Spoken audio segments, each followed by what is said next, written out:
तो चलिए बढ़ते हैं आज की कहानी की ओर। दोस्तों, आज आप सभी को एक ऐसी घटना बताने जा रहा हूँ जिसे सुनकर आपके भी रोंगटे खड़े हो जाएंगे। शायद इस तरह की घटना आपने अपनी ज़िंदगी में कभी देखी नहीं होगी। तो चलिए बढ़ते हैं आज की इस कहानी की ओर। दोस्तों, मेरा नाम सुधीर है। मेरा एक छोटा सा गांव था जिसका नाम था प्यार दोगे तो प्यार मिलेगा, और उसी गांव में पापा का बैंक में पोस्टिंग हुआ था। मैं और मेरे मम्मी पापा पहले इस्माइलपुर नाम के गांव में रहते थे। जब पापा का पोस्टिंग इस गांव में हुआ तो हम तीनों यहाँ पर आ गए। तभी मुझे एक बहुत ही बड़ा पीपल का पेड़ दिखा। फिर मैंने मम्मी से कहा कि मम्मी, ये कितना बड़ा पेड़ है, जितना ऊपर देखो उतना ही बड़ा दिख रहा है। तभी उस गांव के एक बूढ़े आदमी ने कहा, बेटा ये कोई आम पेड़ नहीं है, ये 1000 साल पुराना पेड़ है। इस पेड़ पर एक चुड़ैल भी रहती है, पर उसने आज तक कभी किसी को हानि नहीं पहुंचाई।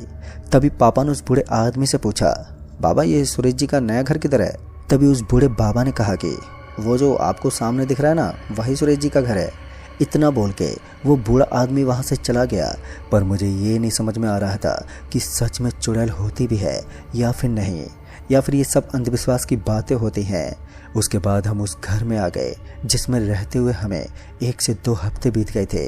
रात को मैं खाना खाकर अभी उठ ही रहा था कि तभी प्रिंस का फ़ोन आ गया, जो कि मेरे मामा का लड़का था। यहीं कुछ दूरी पर ही प्रिंस का घर था, जिस पर प्रिंस ने कहा कि और क्या कर रहा है भाई, खाना वाना हो गया? फिर मैंने प्रिंस से कहा कि हाँ भाई, मैंने अभी खाना खाया है, और वहाँ पे तो सब ठीक है ना। और मैं फ़ोन पर बातें करते करते उस पेड़ के नीचे जाकर बैठ गया। तभी मुझे पायल की खनकने की आवाज़ सुनाई दी तो मैं एकदम से डर गया। वो पायल की आवाज़ पेड़ के ऊपर से आ रही थी। फिर मैं डर की वजह से उस पेड़ के नीचे से दूर जाने लगा।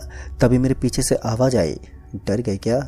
मैंने पीछे मुड़कर देखा तो वो एक लड़की थी, वो भी बहुत खूबसूरत। फिर मैंने उस लड़की से कहा कि मैं किसी से नहीं डरता, वो क्या है कि मम्मी बुला रही थी, इस वजह से मैं जा रहा था। तभी उस लड़की ने कहा कि मुझे मालूम है कि कौन बुला रहा था। फिर मैंने उस लड़की से कहा कि पर यहाँ पर तुम इतनी रात को क्या कर रही हो, तुम्हें डर नहीं लग रहा? जिस पर उस लड़की ने कहा कि ये तो मेरा घर है और मैं क्यों डरूंगी, मैं तो हमेशा यहीं पर रहती हूँ। तभी मैंने उस लड़की से कहा कि मुझे तो यहाँ पर रहते हुए 10 से 15 दिन हो गए, पर आज तक तो तुम्हें देखा नहीं। फिर हम दोनों वहीं पर बैठ गए, अब बातें करने लगे। बातें करते करते कब रात के 12 बज गए, हमें कुछ पता ही नहीं चला। तभी मुझे मम्मी ने आवाज़ दी, अरे सोना नहीं है क्या? फिर मैंने मम्मी से कहा कि मम्मी मैं आ रहा हूँ अभी। फिर मैंने उस लड़की से कहा कि मैं अब सोने जा रहा हूँ और तुम भी अपने घर चली जाओ, और रात भी बहुत हो गई है, अगर तुम्हें डर लग रहा है तो मैं तुम्हें घर छोड़ देता हूँ। जिस पर उस लड़की ने कहा कि मैं किसी से नहीं डरती, मैं यहाँ से चली जाऊँगी। फिर मैं उस लड़की को बोलकर घर चला गया। जब मैं घर पर पहुँचा तो मम्मी ने कहा कि यहाँ पर क्या कर रहे थे इतनी रात को, तुम्हें पता नहीं है कि उस पेड़ पर चुड़ैल रहती है? फिर मैंने मम्मी से कहा कि मम्मी ये तो आप सभी का अंधविश्वास है, ऐसा कुछ नहीं होता। मैं मम्मी को ये बात बताने की सोच ही रहा था कि फिर मैंने सोचा कि अगर मैं बता दूंगा तो मम्मी बोलेगी कि वो कोई और नहीं बल्कि वो एक चुड़ैल थी। फिर मैं बिना बताए उस बात को जाकर लेट गया। सुबह जब मेरी नींद खुली तो मम्मी सामने चाय लेकर खड़ी थी। फिर मैं चाय नाश्ता करके उस लड़की को ढूंढने लगा, पर वो लड़की मुझे कहीं भी दिखाई नहीं दी। अब मैंने सोचा कि आखिर वो लड़की कहाँ पर चली गई। मैंने पूरा गांव छान डाला, पर वो लड़की कहीं नहीं मिली। इसी बीच मेरी नज़र उन बच्चों पर पड़ी जो वहाँ क्रिकेट खेल रहे थे। फिर मैं भी उन बच्चों के साथ वहीं पर खेलने लगा, और उन बच्चों के साथ खेलते खेलते कब शाम हो गई पता ही नहीं चला। फिर मैं वहाँ से घर लौट कर आया तो मम्मी ने कहा कि इतने समय तक कहाँ पर थे? फिर मैंने मम्मी से कहा कि मम्मी मैं यहीं पास में गांव के बच्चों के साथ खेल रहा था, और इतना बोलकर मैं रूम के अंदर जाकर लेट गया। मैं यही सोच रहा था कि वो लड़की कहाँ गायब हो गई। पूरा गांव छान डाला, पर वो लड़की मुझे कहीं नहीं दिखाई दी। यही सब सोचते सोचते कब मेरी आंख लग गई मुझे पता ही नहीं चला। फिर कुछ देर बाद मम्मी मुझे आवाज़ देने लगी, सुधीर बेटा आओ खाना खा लो। फिर मैं आंख मीचते हुए रूम से बाहर आया और खाना खाने बैठ गया। मैं खाना ही खा रहा था कि तभी मुझे वो लड़की दरवाजे के पास खड़ी हुई दिखाई दी। तो मैं जल्दी से खाना ख़त्म करके उस लड़की के पास जाने लगा। तो वो लड़की दरवाजे से हटकर उस पेड़ के पास जाने लगी। फिर मैं भी उस लड़की के पीछे पीछे उस पीपल के पेड़ के पास गया। फिर मैंने उस लड़की से कहा कि कहाँ थी तुम? मैंने तो पूरा गांव छान डाला, पर तुम मुझे कहीं दिखाई नहीं दी। जिस पर उस लड़की ने कहा कि वो जॉब पर गई थी ना, मैं अभी अभी आ रही हूँ, और इस गांव के पीछे मेरा घर है। फिर हम दोनों वहीं पर बैठकर अब बातें करने लगे। फिर हम दोनों रात को इसी समय पर यहीं पर रोज मिलने लगे। आज भी मैं रोजाना की तरह उस लड़की से मिलने के लिए जा ही रहा था कि तभी मम्मी ने कहा कि बेटा आज कहाँ जा रहे हो। फिर मैंने मम्मी से कहा कि कहीं नहीं मम्मी, दोस्त का फ़ोन आया है और घर में आवाज़ कट रही थी, इस वजह से मैं बाहर जाकर बात कर लेता हूँ। मैं कान के पास मोबाइल को ऐसे ही लगा कर घर से बाहर निकल गया और उस लड़की के पास जाने लगा। वो लड़की मेरा वहीं पर वेट कर रही थी। जब मैं उस लड़की के पास पहुँचा तो मैंने उस लड़की से कहा कि आज तो मैं नहीं आ पाता, लेकिन दिल नहीं माना, इस वजह से मैं मम्मी से झूठ बोलकर तुम्हारे पास आया हूँ। अभी हम दोनों बातें ही कर रहे थे कि तभी उस लड़की ने आंखों से इशारा किया कि पीछे की ओर देखो। मैंने जैसे पीछे मुड़कर देखा तो पीछे मम्मी खड़ी थी। मम्मी मुझे देखकर शौक में थी। तभी मम्मी ने कहा कि तुम किससे बात कर रहे हो। फिर मैंने मम्मी से कहा कि ये जो मेरे सामने लड़की बैठी है ना, उसी लड़की से बात कर रहा हूँ। तभी मम्मी ने कहा कि मुझे तो कोई लड़की नहीं दिखाई दे रही है। और इतना बोलने के बाद मम्मी मेरा हाथ पकड़कर घर पर लेकर जाने लगी और वो लड़की मुझे देख ही रही थी कि तभी अचानक से उस लड़की ने मेरा हाथ पकड़ लिया और मैं वहीं पर रुक गया। ना तो मैं आगे जा पा रहा था और ना ही पीछे। तभी मम्मी ने मुझे बोला कि चलो यहाँ से। फिर मैंने उस लड़की से कहा कि यार मेरा हाथ छोड़ दो, कल मैं फिर आऊँगा। और इतना बोलने के बाद उस लड़की ने मेरा हाथ छोड़ दिया। मैं उस लड़की से ये बात बोल ही रहा था कि तभी मम्मी ने कहा कि तुम किससे बातें कर रहे थे। फिर मैंने मम्मी से कहा कि ये जो सामने लड़की खड़ी है ना, उसी से बात कर रहा था। फिर मम्मी वहाँ से घर पर लेकर आ गई। घर पर पहुँचते ही मम्मी ने बोला कि चुपचाप से जाकर सो जाओ। फिर मैं रूम के अंदर जाकर सो गया। फिर अगले दिन सुबह जब मेरी नींद खुली तो मम्मी सामने चाय लेकर खड़ी थी। तो मम्मी ने कहा कि जल्दी से उठकर नहा लो, आज हम सभी मंदिर जाएंगे। फिर मैं नहा धोकर तैयार हो गया मंदिर जाने के लिए। फिर हम सभी जाने के लिए निकल गए। जब हम सभी मंदिर पहुंचे तो वहीं पास में खड़े एक पुजारी बाबा से पापा ने पूछा कि इस मंदिर के सबसे बड़े पुजारी बाबा कहाँ पर है। फिर उस पुजारी बाबा ने कहा कि आगे से जाकर दाएं तरफ मुड़ जाना, फिर वो आपको सामने ही दिख जाएंगे। और फिर इतना सुनते ही हम सभी उस पुजारी बाबा के पास पहुंचे तो मैंने देखा कि एक लड़की सर को बार बार पटक रही थी और पुजारी बाबा उस पर झाड़ फूंक कर रहे थे। तभी उस लड़की ने वहीं पर खड़े पुजारी बाबा का गला पकड़ लिया। तभी पुजारी बाबा उस लड़की को छड़ी से मारने लगे। फिर उस लड़की ने उस पुजारी बाबा का गला छोड़ दिया और वो लड़की वहीं पर बेहोश हो गई। ये सब देखकर मैं बहुत ही ज़्यादा डर गया था। फिर मैंने मम्मी से कहा कि मम्मी इस लड़की को क्या हुआ है जो ये ऐसा कर रही थी। तभी मम्मी ने कहा कि उस लड़की को भूत ने पकड़ लिया है। इतना बोलने के बाद मम्मी उस पुजारी बाबा के पास गई और उस पुजारी बाबा से कुछ कहने लगी। तभी पुजारी बाबा ने मुझे बुलाया तो उस पुजारी बाबा ने मुझ पर मंत्र मारा और पुजारी ने कहा कि तुम बहुत ही बड़ी मुश्किल में फंस गए हो और वो तुम्हारा पीछा कभी नहीं छोड़ेगी। अब मुझे कुछ भी समझ में नहीं आ रहा था कि ये पुजारी बाबा बोल क्या रहे हैं। तभी मम्मी उस पुजारी बाबा से कहने लगी कि बाबा कैसे भी मेरे बेटे को बचा लीजिए।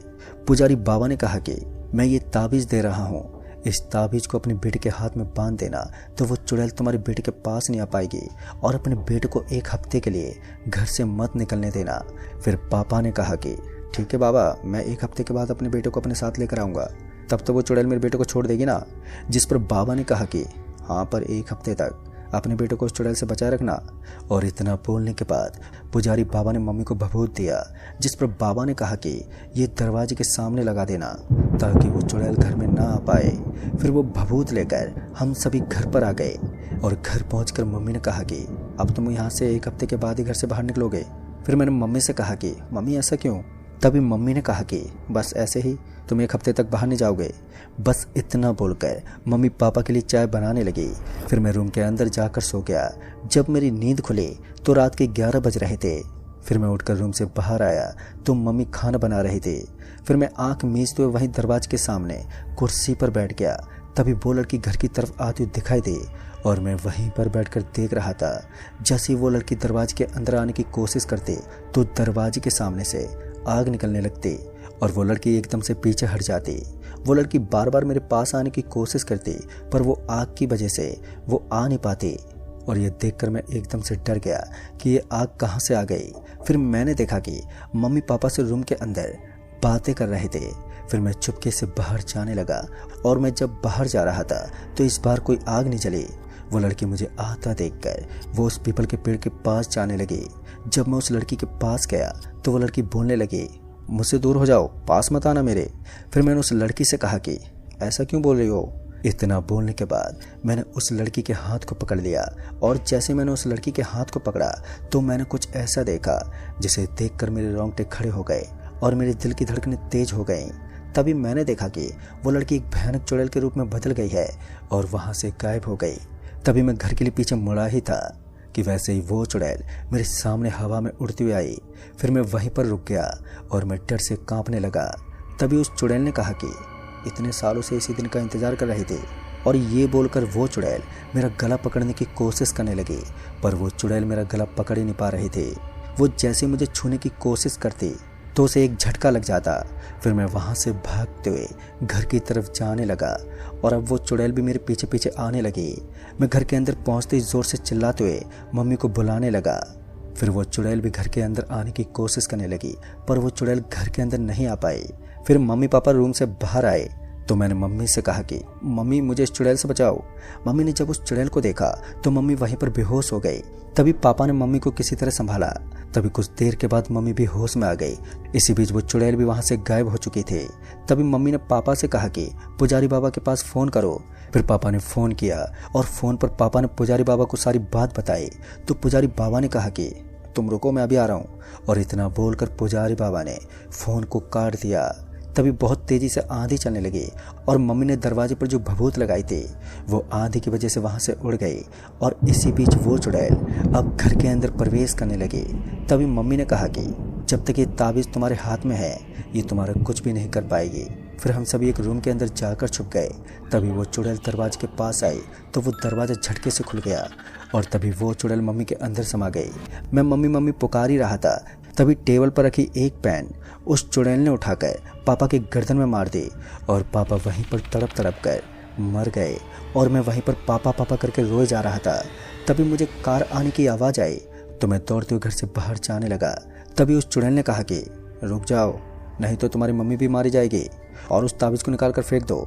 अभी मैं ताबीज़ को निकालने ही वाला था कि तभी पुजारी बाबा आ गए। फिर पुजारी बाबा ने उस चुड़ैल पर मंत्र मारने शुरू कर दिया और हाथ में गंगा जल लेकर वो छिड़कने लगे। तभी उस चुड़ैल को पुजारी बाबा ने अपने बस में कर लिया। तभी पुजारी बाबा ने कहा कि तुम सुधीर को क्यों मारना चाहती हो। तभी उस चुड़ैल ने बताया कि वर्षों साल पुरानी बात है, मैं इसी गांव में अपने पति के साथ रहती थी और गांव के जमींदार के यहाँ पर मैं काम कर रही थी। एक दिन मैं काम कर ही रही थी कि तभी जमींदार के बेटे ने मुझे आकर पकड़ लिया और वो मुझे छोड़ ही नहीं रहा था। फिर मैं जमींदार के बेटे से कैसे भी करके वहाँ से छुड़ाकर भागने लगी और पीछे पीछे जमींदार का बेटा भी मेरे पीछे आने लगा। अभी मैं कुछ दूर गई ही थी कि तभी उस जमींदार के बेटे ने मुझे फिर से पकड़ लिया और मैं ज़ोर ज़ोर से चिल्लाने लगी। तभी मेरे पति ने मेरी आवाज़ सुनकर मेरी तरफ भागते हुए आए तो मेरे साथ ज़बरदस्ती करते हुए देखकर मेरे पति जमींदार के बेटे को मारने लगे। तभी जमींदार के आदमी वहाँ पर आ गए और हम दोनों को मारकर उस पीपल के पेड़ पर लटका दिया। तब से मेरी आत्मा उसी पीपल के पेड़ के पास भटकती रहती है। लेकिन मैंने सबको तो मार दिया है, पर जमींदार के लड़के को मैं नहीं मार पाई। वो पता नहीं कहाँ पर गायब हो गया है। तब से उस लड़के का मुझे इंतजार है। पर उस दिन जब मैंने इस लड़के को देखा तो मैं तो इसे उसी दिन मारने वाली थी, पर मैंने सोचा कि अमावस के दिन ही मारूंगी जिस दिन इसने मुझे और मेरे पति को मारा था। फिर पुजारी बाबा ने इस बात को सुनकर उस चुड़ैल को मुक्ति दिला दी। लेकिन अब मैं और मेरे मम्मी पापा इस गांव को छोड़ चुके हैं। तो दोस्तों, इस कहानी में बस इतना ही। कहानी आपको पसंद आई हो तो वीडियो को लाइक शेयर जरूर कर दें और साथ ही हमें नीचे कमेंट बॉक्स में ज़रूर बताएं। जल्द ही मिलूंगा ऐसे एक और नई कहानी के साथ। तब तक के लिए बाय एंड टेक केयर।